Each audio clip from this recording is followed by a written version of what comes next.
नमस्कार, मैं professor doctor अंतिमा आप सबका बहुत बहुत स्वागत करती हूँ आपके चैनल लेसन हिंदी में।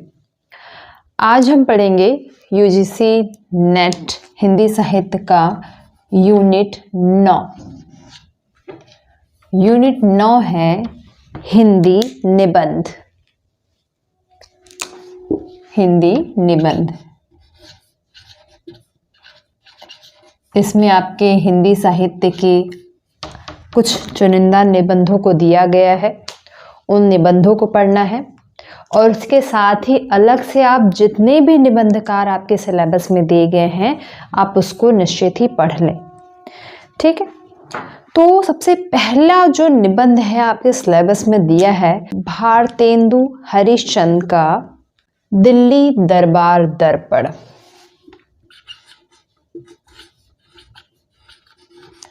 दिल्ली दरबार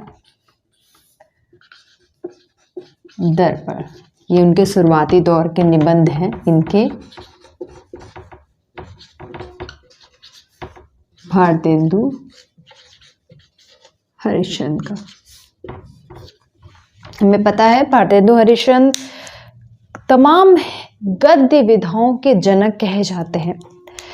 हिंदी निबंध में भी भारतेंदु का बहुत बड़ा रोल है। उन्होंने निबंध को नए सिरे से स्थापित किया हुआ है। कह सकते हैं कि आधुनिक हिंदी में निबंध को भारतेंदु हरिश्चंद्र ही लेकर के आए थे। ठीक है, दिल्ली दरबार दर्पण उनका जो निबंध है वो 1877 के ईस्वी में आता है लगभग। इस निबंध में को उन्होंने एक थोड़े रिपोर्ट शैली में लिखा है। रिपोर्ट जैसे समाचार शैली में, जैसे किसी घटना का वर्णन कर रहे हों। ठीक है, घटना कौन है? दरअसल यह घटना है जब 1877 में विक्टोरिया महारानी को पूरे उनके उपनिवेश की भी साम्राज्य घोषित कर दिया गया था। तो उसमें भारत भी था और भारत पर क्या प्रभाव पड़ा, भारत के लोगों को क्या प्रभाव पड़ा, उस समय उन्होंने एक घोषणा पत्र निकाला था। ठीक है, उस घोषणा पत्र में उन्होंने बहुत बड़ी बातें, बहुत बढ़ा चढ़ा के बातें कही थी। तो बहुत सारे लोगों को भारत में ऐसा लगा कि शायद विक्टोरिया का शासन भारत में एक अच्छा भी हो सकता है, कुछ नया हो सकता है। कई जो भेदभाव हैं, जो भारत में अंधविश्वास हैं, रूढ़ियां हैं, शायद वो ख़त्म करने में सहायता मिले। ऐसे ही आपके भारतेंदु हरिश्चंद्र भी हैं, इनको भी कहीं ना कहीं लगा। इसलिए इस निबंध में आपको राजभक्ति और राष्ट्रभक्ति दोनों का एहसास होता है।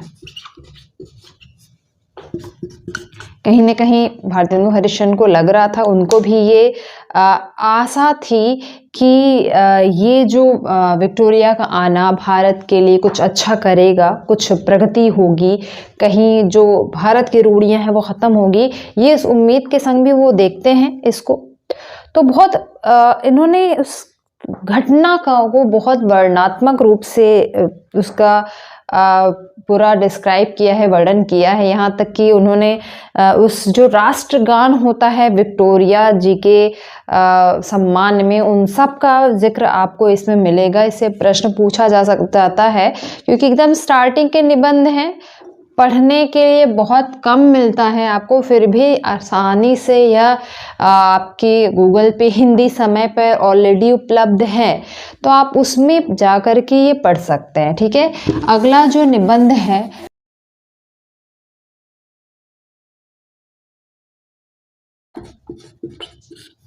भारतवर्ष की उन्नति कैसे हो सकती है। ठीक है, भारतेंदु हरिश्चंद्र द्वारा ही लिखित यह दूसरा निबंध भी आपके सिलेबस में दिया हो गया है। यह निबंध दरअसल भारतेंदु हरिश्चंद्र जी का ही बलिया जिले के दादरी मेले में, दादरी मेला बहुत प्रसिद्ध मेला है, ऐतिहासिक रूप से भी बहुत प्रसिद्ध है। दादरी मेले में भारतेंदु जी के दिए गए इस एक भाषण का उन्होंने, उसी को लिखित रूप है, उसी को लेखन में प्रस्तुत किया था लगभग 1884 में। ये प्रश्न भी पूछता है कि कौन सा उनका जो निबंध है वो दादरी मेले से या बलिया से संबंधित है, तो यह बलिया के दादरी मेले में दिया गया भाषण है।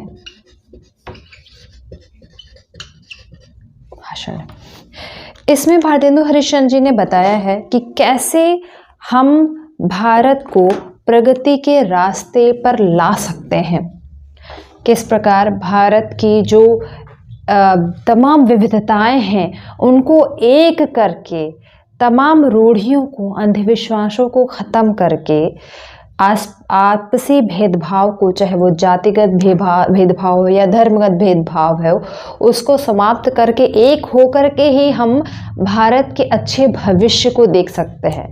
तो इसमें उन्होंने भारत के, प्राचीन भारत की और वर्तमान भारत के साथ साथ भविष्य के भारत की, अच्छे भविष्य की जो आस है वो इसमें उन्होंने दिखाई है। ठीक है, तो कह सकते हैं इस उपन्यास में उन्होंने, इस नाटक निबंध में उन्होंने अंधविश्वास, ठीक है, अंधविश्वास,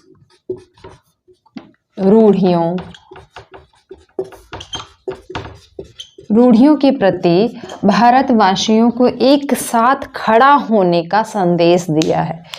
अच्छा है यह नाटक, और इम्पॉर्टेंट भी है। इनफैक्ट बहुत जगह यह नाटक आपके यूजी या पीजी के सिलेबस में भी दिया हुआ है, तो आप इससे को पढ़े होंगे। यदि नहीं पढ़े हैं या पढ़े बहुत समय हो गया है तो ज़रूर पढ़ लें। मुझे लगता है जितने भी निबंध दिए हुए हैं, हालांकि अब समय बहुत कम है, अब गिन करके आपके पास समय बचा हुआ तो केवल रिवीजन का समय है, लेकिन मैं ज़रूर सलाह दूंगी कि जितने भी निबंध आपके सिलेबस में दिए गए हैं, कम से कम वो निबंध, पूरा संकलन ना भी पढ़े लेकिन वो निबंध आप लोग ज़रूर पढ़ लें। सभी निबंध अपने आप में बहुत महत्वपूर्ण है। ठीक है, हम आते हैं अगले निबंध पर। अगला जो निबंध है वो है प्रताप नारायण मिश्र का शिव मूर्ति।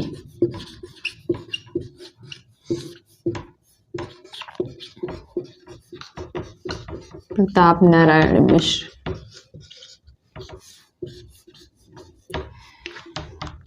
इसके सन के विषय में बहुत क्लियर नहीं है, लेकिन कहा जाता है कि 19वीं सदी के उत्तरार्ध में ही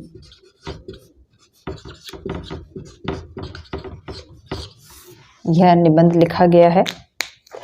इस निबंध में प्रताप नारायण मिश्र जी ने शिव की, शैव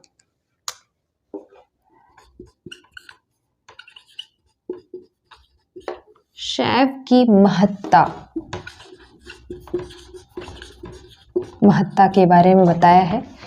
उन्होंने उसकी आराधना, शिव की आराधना के बारे में बताया है कि कैसे शिव के प्रति आस्था या शैव के प्रति आस्था और उसके साथ साथ वैष्णव के साथ सामंजस्य भी होना चाहिए। तो कह सकते हैं शैव और वैष्णव का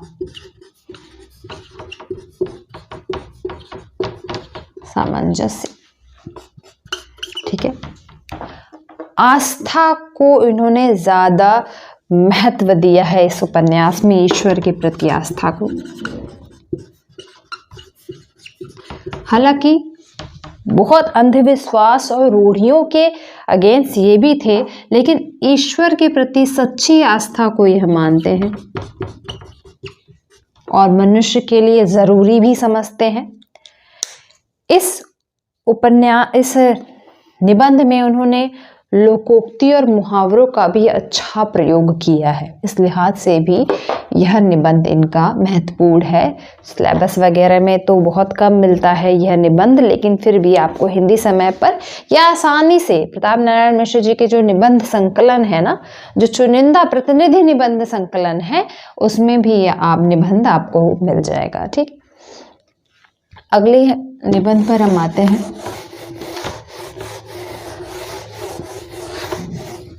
अगला निबंध है बाल मुकुंद गुप्त का शिव शंभू के चिट्ठे। बहुत इम्पोर्टेंट, क्योंकि यह निबंध पहले भी बहुत चर्चा में रहा है, इसलिए इम्पोर्टेंट है ये। शिव शंभू के चिट्ठे, बाल मुकुंद गुप्त बहुत अच्छे लेखक। इनकी लेखनी की जो लोहा है ना, वो उस समय के श्रेष्ठ विद्वान महावीर प्रसाद द्विवेदी भी मानते हैं। वह मानते हैं कि अगर कोई उस समय का सबसे अच्छा लेखक है तो वह बाल मुकुंद गुप्त है। ठीक, शिव शंभू के चिट्ठे में उन्होंने लॉर्ड कर्जन को संबोधित करते हुए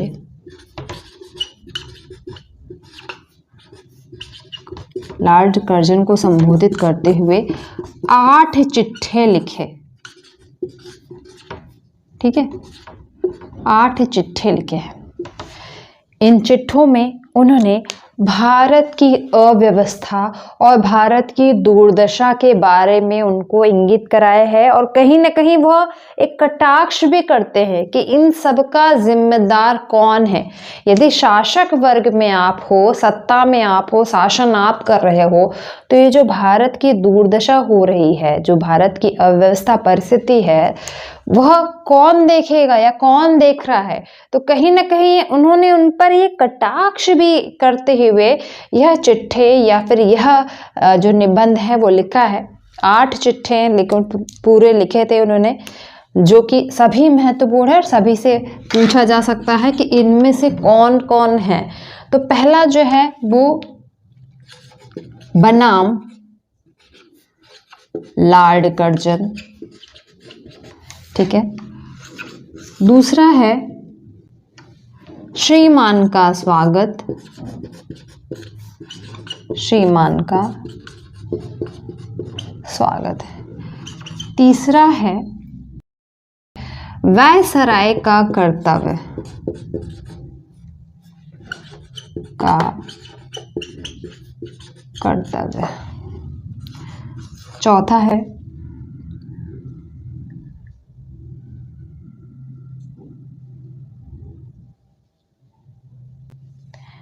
पीछे मत फेंकिए। पीछे मत फेंकिए।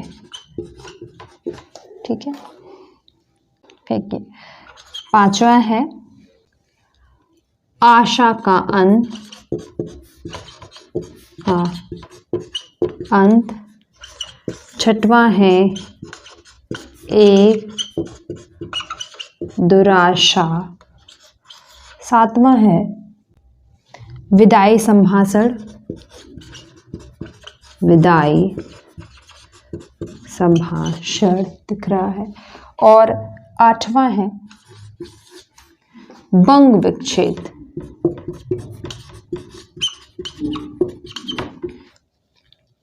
इन 8 चिट्ठों के जरिए शिव शंभू जरिए बाल मुकुंद गुप्त जी ने भारत की दुर्दशा व्यक्त करी है।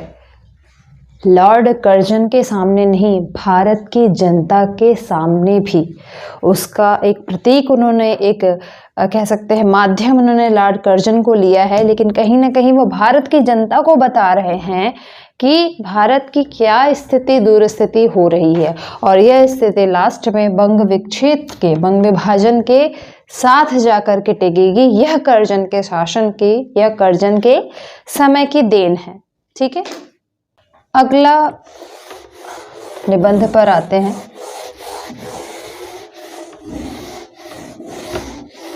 देखो, सभी जितने निबंध आपके सिलेबस में दिए हुए हैं सभी बहुत महत्वपूर्ण हैं, और ये ध्यान दे वह निबंध वो जो निबंधकार है उनके अन्य निबंधों को भी आप देखते हुए चलेंगे, क्योंकि प्रश्न बनने की पूरी संभावना बनती है। ठीक है, अगले जो निबंधकार हैं, निबंध सम्राट रामचंद्र शुक्ल जी का कविता क्या है। ठीक है, रामचंद्र शुक्ल श्रेष्ठ निबंधकार, इनका निबंध कविता क्या है। यह निबंध चिंतामणि भाग 1, इनके निबंध संग्रह चिंतामणि भाग 1 में संग्रहित है। चिंतामणि भाग 1 निबंध में यूं तो ज्यादातर जो निबंध हैं वो मनोविकार और भावों के हैं, कुछ ही निबंध ऐसे हैं जो सैद्धांतिक पक्ष पे आधारित हैं। उसमें से एक निबंध यह भी है। यह निबंध जो है वह काव्यशास्त्रीय, ठीक है, काव्यशास्त्रीय सैद्धांतिक निबंध है।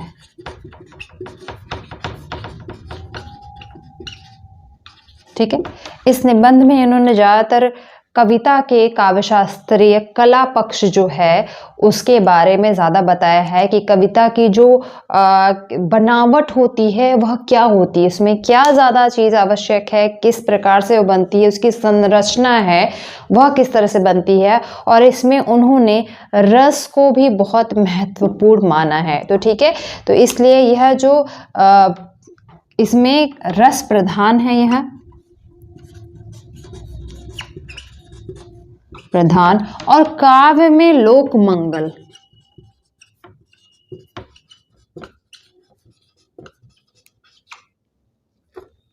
ठीक है, काव्य में लोक मंगल को अलग अलग पैसेज के जरिए इन्होंने प्रॉपर बहुत सैद्धांतिक तरीके से एक एक चीज को क्लियर किया है।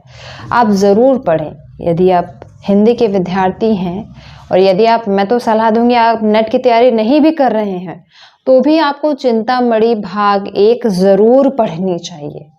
अभी तो एग्ज़ाम है तो अभी तो मैं नहीं सजेस्ट करूंगी, लेकिन एग्ज़ाम जैसे ख़त्म हो आप बहुत मनोरंजन के लिए केवल कविता क्या है नहीं, उस चिंतामणि भाग 1 के सभी निबंध आप ज़रूर पढ़ लें। उसको पढ़ने के बाद आपकी जो समझ है वह रामचंद्र शुक्ल के बारे में बहुत ज़्यादा विकसित होती है। ठीक है, तो चिंतामणि भाग 1 में आया था। ये चिंतामणि भाग 1 जो है वो 1939 में आती है। इससे पहले यह निबंध इन्होंने सरस्वती पत्रिका में भी प्रकाशित किया था। सरस्वती पत्रिका में भी यह निबंध इनका प्रकाशित हो चुका है। ठीक है, तो बहुत महत्वपूर्ण निबंध है। अगला जो इम्पोर्टेंट निबंध है वो है हजारी प्रसाद द्विवेदी का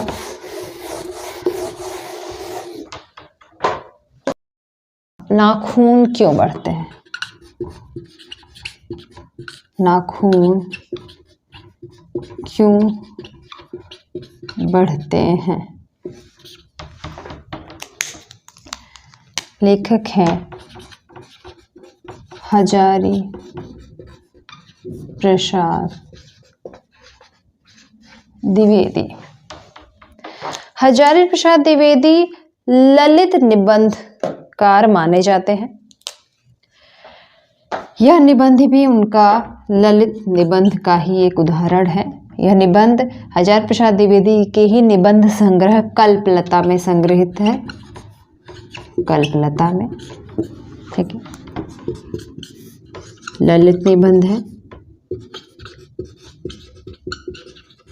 बहुत सामान्य तरीके से इन्होंने इस निबंध में अपनी बात बताई है कि कैसे मनुष्य जो है वह अपने भीतर की कमियों को और खूबियों को जागरूक कर सकता है, कैसे वह कमियों को दबा सकता है और अपनी खूबियों को जागरूक कर सकता है, क्योंकि वह यह काम निरंतर करता है। यह बात उन्होंने नाखून के जरिए बताई है कि जो नाखून है वो तो हमेशा बढ़ता है और हमेशा से बढ़ता आया है। हम उसको एक सीमा के बाद, एक लिमिट के बाद उसको काट देते हैं। तो एक प्रकार जहाँ वो कहते हैं कि नाखून जो बढ़ना है ना, वो एक प्रकार से आसुरी प्रवृत्ति है, ठीक, लेकिन हम उसको काट देते हैं, संजो के नहीं रखते, उसको हम काट देते हैं और यही मनुष्यता है। तो मनुष्य के भीतर ऐसी तमाम सारी चीजें हैं जो आप उसका चयन कर सकते हैं कि वह उसको, उसकी परिणति क्या होगी, अच्छी या बुरी होगी, इसका अधिकार, इसकी जो तर्क क्षमता है वो मनुष्य में होती है और मनुष्य उस तर्क क्षमता का इस्तेमाल भी करता है। तो इस निबंध में उन्होंने बताया है कि मनुष्य की कमियों और खूबियां क्या होती हैं, उससे वह स्वयं आपको परिचित कराते हैं और अब आपको निर्णय होता है, पाठक को निर्णय लेना होता है कि वह उसका प्रयोग किस प्रकार से करे। ठीक है, तो यह जो नाखून क्यों बढ़ते हैं, इसमें इन्होंने ये चीज बताई है। यह निबंध इन्होंने 1915 में लिखा था। ठीक है, ललित निबंध है, कल्पलता में है। कल्पलता में ऑलरेडी 20 निबंध संग्रह है, उसमें से एक है नाखून क्यों बढ़ते हैं। सभी महत्वपूर्ण है, कल्पलता के ज़्यादातर निबंध महत्वपूर्ण है, क्योंकि यह आपके यूजीसी के सिलेबस में ऑलरेडी दिया हुआ है, इसलिए यह निबंध आप ज़रूर पढ़ लेंगे। ठीक है, आगे आते हैं। अगला जो निबंध है वो है विद्यानिवास मिश्र का मेरे राम का मुकुट।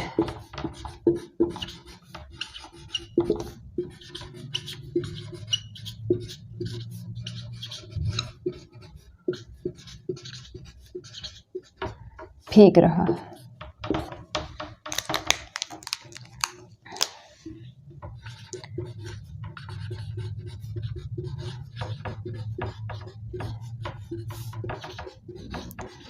विद्यानिवास मिश्र के लेखक हैं। ठीक, अच्छा निबंध है, थोड़ा सा क्लासिकल वे में है यह।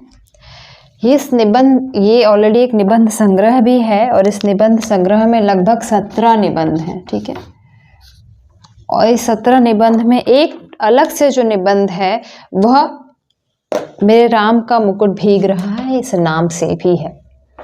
ठीक, मेरे राम का मुकुट भीग रहा है एक थोड़ा सा क्लासिकल तरह का निबंध है, क्योंकि इस निबंध में आपको पौराणिक प्रसंग भी देखने को मिलते हैं।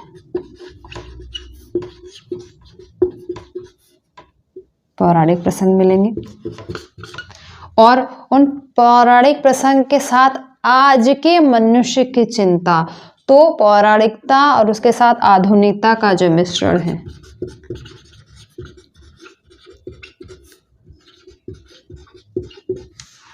मिश्रण मतलब पौराणिकता को आधार बना के उन्होंने आज के मनुष्य का जो है वह स्थिति बताया है। वो कहते हैं कि जो राम है वो तो सबके हृदय में वास करते हैं, और जब राम जाते हैं बाहर, मतलब वनवास को जाते हैं, तो कैसे जब अलग अलग परिस्थिति आती होगी उनके जीवन में, कैसे बारिश हो रही है तो वो भीग रहे हैं। वही नहीं, सीता की स्थिति का भी बहुत बार वर्णन किया गया है। सीता कैसे रहती हैं, लक्ष्मण कैसे रह रहे हैं, सभी एक दूसरे से भीग रहे होंगे। और उनकी माता जो है कौशल्या, वो किस प्रकार से चिंता में हर बार भर उठती होंगी। जब जब अयोध्या में बारिश होती होगी तब तक उनकी ये चिंता होती रहेगी। तो यह केवल कौशल्या की ही नहीं, वो कहते हैं कि हजारों कौशल्याओं की चिंता है कि जो मनुष्य है, आज का जो मनुष्य, वह किस प्रकार सा जीवन जी रहा है। तो बहुत कथात्मक शैली से, एकदम जैसे ऐसे लगे जैसे वो कहानी कह रहे हैं। बहुत कथात्मक शैली से उन्होंने राजा राम, पौराणिक राम के द्वारा अपनी बात कही है, आज के मनुष्य को मैसेज दिया है। ठीक है, 1974 के लगभग यह निबंध जो है मेरे राम का मुकुट भीग रहा है, विद्यानिवास मिश्र ने लिखी थी। अगला जो महत्वपूर्ण निबंध है वो है मजदूरी और प्रेम।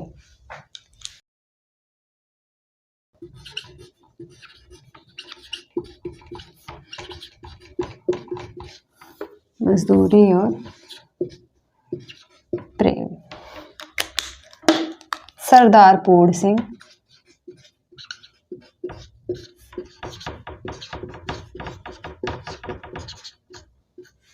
सरदार पूर्ण सिंह की लेखनी भी बड़ी अच्छी थी।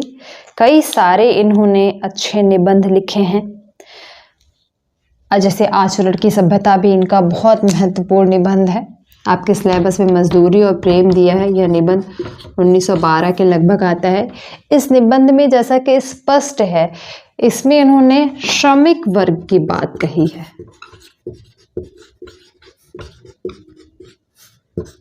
वह श्रमिक वर्ग जो मेहनत कर रहा है, मेहनत करके इस भारत के सांचों को घड़ रहा है, उसकी महत्ता पर बल देते हैं। वह महत्ता जो किसानों की है, श्रमिकों की है, मजदूरों की है, वह जो उनका महत्व है वह उन्होंने इसमें बताया है। और अलग अलग 8 शीर्षक के जरिए, 8 शीर्षकों के जरिए वह बात कहते हैं अपने, जिसमें उन्होंने सभी तरह के लोगों की बात कही है। जैसे गडेरिये को क्या जीवन हो सकता है, हल चलाने वाले मतलब किसानों का क्या है, इन सभी को उन्होंने अलग अलग चैप्टर में विभाजित किया है। ठीक है, तो पहला है जिसमें, ठीक है, 8 शीर्षक है।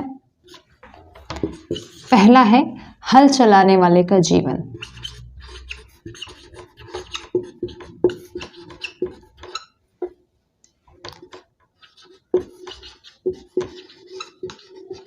ठीक है, गडेरिये का जीवन।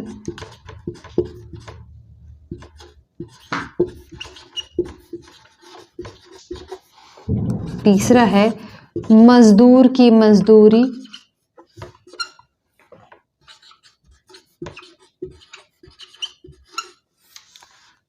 चौथा प्रेम मजदूरी।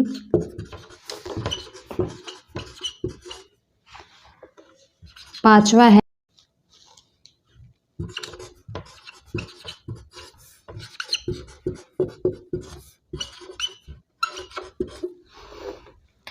छठवां है, दिख रहा होगा, मजदूरी और फकीरी।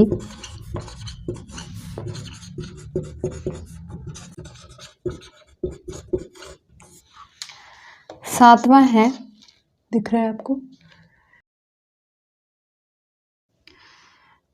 समाज का पालन करने वाली दूध की धारा।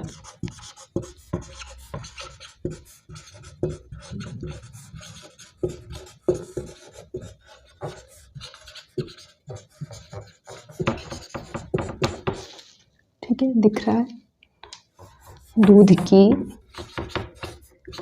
धारा में हल दे रही। आठवां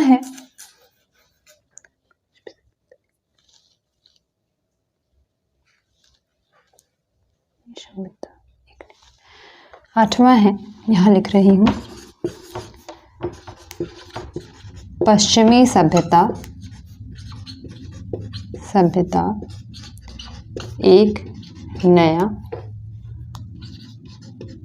आदर्श। ठीक है,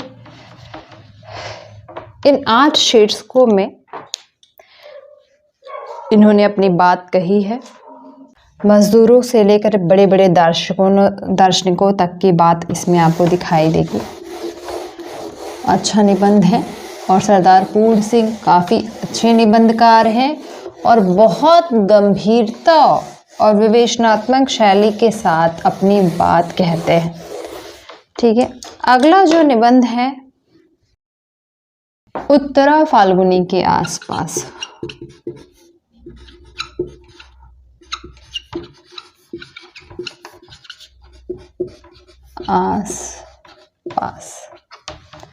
कुबेरनाथ राय इसके लेखक हैं।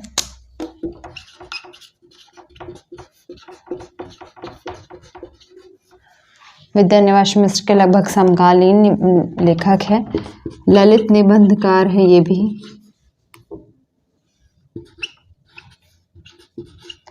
और यह उनका ललित निबंध भी है।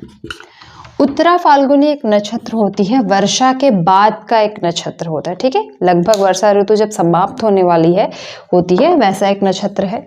इस निबंध में इन्होंने वर्षा ऋतु जब जाती है उसके किस प्रकार उसके साथ साथ मनुष्य की आयु की भी गणना की है। मनुष्य की आयु की शुरुआती समय के साथ साथ जब वर्षा ऋतु जाती है, जब उत्तरा फाल्गुनी नक्षत्र आता है, उसके साथ पूरे मनुष्य का जो आयु है उसको इन्हीं नक्षत्रों के आधार पर वह गणना करते हैं। उसी नक्षत्रों के आधार पर उन्होंने ये समीक्षा करी है। 1947 के लगभग उन्होंने ये निबंध लिखा था। अच्छा कलात्मक निबंध है।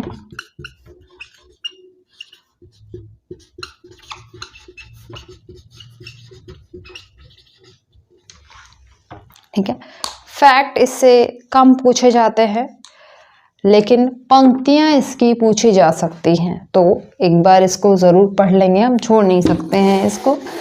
कोई भी निबंध आप छोड़ नहीं सकते हैं सिलेबस का।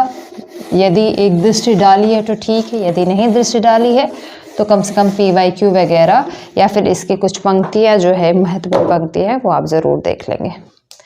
अगला है जो है वो उठ जाग मुसाफिर।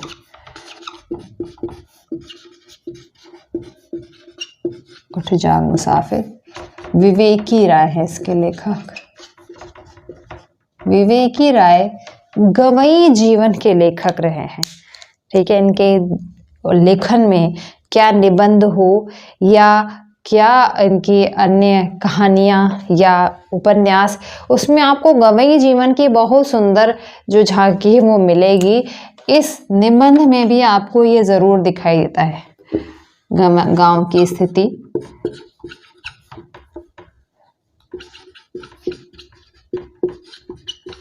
इसमें आपको दिखाई देगी। उठ जाग मुसाफिर की इनका एक निबंध संकलन भी है। लगभग 2012 में ये संकलन आया था और इस निबंध संकलन में 10 से अधिक जो है 10 लगभग जो है वो निबंध इसमें है। इस निबंध में वह एक व्यक्ति हैं जगदीश बाबू अध्यापक हैं, ठीक है। अध्यापक जगदीश बाबू जो कि अब सेवानिवृत्त हो चुके हैं, रिटायर हो चुके हैं। उनके जरिए उन विवेकी राय अपनी बात कहते हैं कि जो व्यक्ति होता है उसके जागने का कोई भी एक समय निश्चित नहीं है, वह कभी भी जाग सकता है। और वह साफ साफ कहते हैं कि कभी कोई देरी नहीं होती है, किसी भी प्रकार की देरी नहीं होती। हम ये नहीं कह सकते हैं कि अरे अब तो बहुत देर हो गई है, हम पहले सोचे होते तो क्या है। जो समय आपके सामने है प्रेजेंट, जब जागते हैं उसी समय सवेरा होता है। तो यह बात जगदीश बाबू को भी समझ में आती है और वह अपने गांव के लिए खड़े होते हैं, जागते हैं। उसी बात को विवेकी राय ने बताने की कोशिश की है कि समाज की बेहतरी के लिए खड़े होने का कोई पहले से नियत अवसर नहीं होता है या कोई ज़रूरी नहीं है कि कोई प्लान्ड तरीका है। जब आपकी स्थिति समझ में आ रही है, जब आपको समझ में आ रही है, था स्थिति आपके सामने जब क्लियर हो रही है, आप उसी समय उठ करके आप उस चीज़ के लिए स्टैंड ले सकते हैं। तो गांव इसी निबंध में उन्होंने यह लोकतांत्रिक और क्रांतिकारी बात भी रखी है और साथ में बड़ी सुंदरता से गांव की स्थिति का भी पूरा वर्णन जो है इस निबंध में वह करते हैं, ठीक है। तो अच्छा निबंध है, शॉर्ट में है। विवेकी राय का लेखन जो है वो काफ़ी इंटरेस्टिंग होता है, नए तरीके का लेखन आपको लगेगा। तो आप इसको पढ़ेंगे तो निश्चित ही बोर तो नहीं होंगे, पूरा पढ़ ले जाएंगे और विवेकी राय को आपको बार बार पढ़ने को मन करेगा। तो जब भी फ्री समय हो आप विवेकी राय के ये निबंध और इनके अलावा इनके और भी निबंध, कथा, कहानी ज़रूर पढ़ लें, ठीक है। अगला हम आते हैं अगले अंतिम निबंध संग्रह पे, वह है संस्कृति और सौंदर्य पर। यह इसके लेखक है नामवर सिंह। नामवर सिंह की ही एक निबंध संग्रह है दूसरी परंपरा की खोज।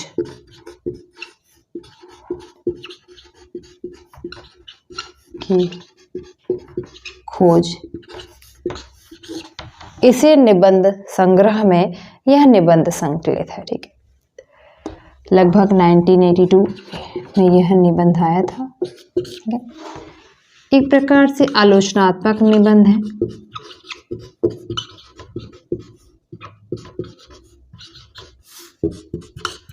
नामवर सिंह अपने व्यक्तित्व के अनुरूप बहुत खरी खरी बात कहते हैं।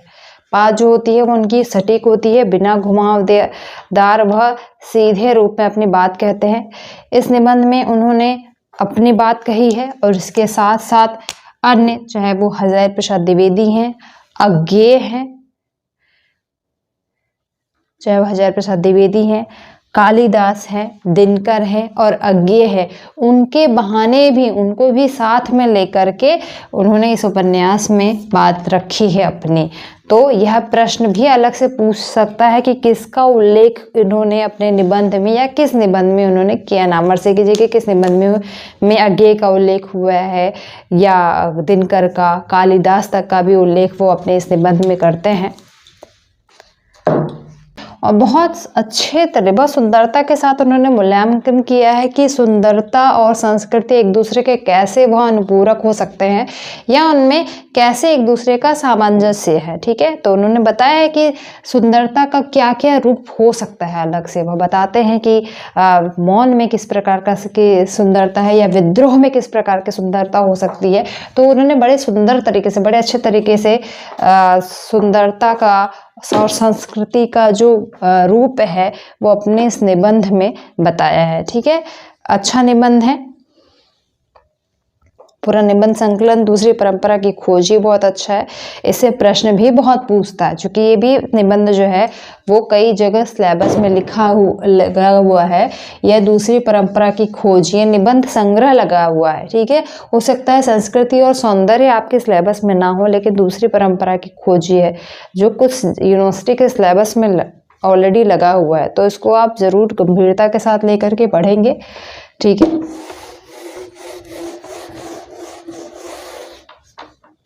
ये 8-9 निबंध जो है वो आपके सिलेबस में दिया है, दिया है। ठीक है, हमने बहुत संक्षिप्त तरीके से इसमें अपनी बात रखी है। इस निबंध से रिलेटेड कुछ फैक्ट आपको परीक्षा में आएंगे, जिसके लिए आप ऑलरेडी PYQ वगैरह पढ़ेंगे और जितने भी महत्वपूर्ण पंक्तियां हैं इस निबंध के, यदि आपने अभी तक सब निबंध पढ़ लिया है तो द बेस्ट है। यदि नहीं पढ़ा है तो समय नहीं है कि अभी आप पूरा निबंध पढ़ें, लेकिन जितनी भी महत्वपूर्ण पंक्तियां हैं वो जो ऑलरेडी आ चुकी है UGC के एग्जाम में, उसको जरूर कोट करते हुए पढ़ लेंगे। और जहाँ से भी इम्पॉर्टेंट पंक्तियाँ मिल जाएं, चाहे वो पुस्तकों में मिल सकती हैं, मिलेगी, या फिर आपके नोट्स में मिले, या फिर आपके नोट्स मिले, जो भी आप मटेरियल अभी तक रख करके पढ़ रहे हैं, उन सभी में इनकी महत्वपूर्ण जो पंक्तियाँ मिलेंगी, जो महत्वपूर्ण फैक्ट मिलेंगे, उसको लेकर के सामने पढ़ते हुए चलना है। और प्रैक्टिस ऑलरेडी आप कर रहे होंगे, इसलिए आप प्रैक्टिस करें। और जो भी संशय, जो भी आपको